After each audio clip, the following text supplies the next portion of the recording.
Fuunee akkam jirtu hordoftoota daandii barnootaa nagaan keenya lafa jirtanitti isin haa qaqqabu jechaa guyyaa har'aa kana immoo barnoota afaan Oromoo keessaa kanan isiniif qabadheen dhufeen jiru jechoota afaan Oromoo dhedheeroo ta'an isiniif qabadheen dhufeen jira. Akkasuma namoonni maatii daandii barnootaa hin taane sabiskiraayib sheer foloo gochuu hin dagatinaa. Gamanumaan namoonni karaa keessaa karaa waasaappii, karaa imoo, karaa zuumii, karaa telegiraamii, karaa bootimii namoonni barachuu barbaadan karaa lakkoofsa bilbilaa fuula iskiriinii kanarratti argamu kana nuu bilbiluudhaan barataa kaamii qubeerraa kaasnee hanga inni barreessuu dubbisuu danda'utti bifa gaariitiin ni barsiisna jechuudha. Isa kanaaf jechoota dhedheeroo kana mee waliin haa dubbisnu. Hawaasummaa, diilallaa'aa, ayyaaneffannaa,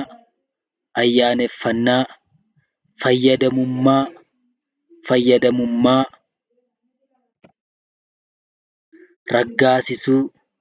raggaasisuu, hordoftoota, dimshaasha,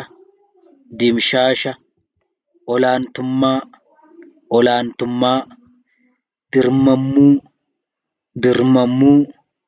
qurxummii, dogongora, barbaadamuu, barbaachisummaa,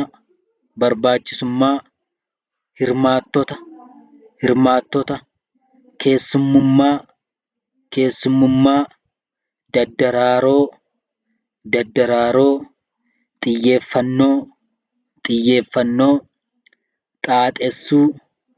xaaxessuu.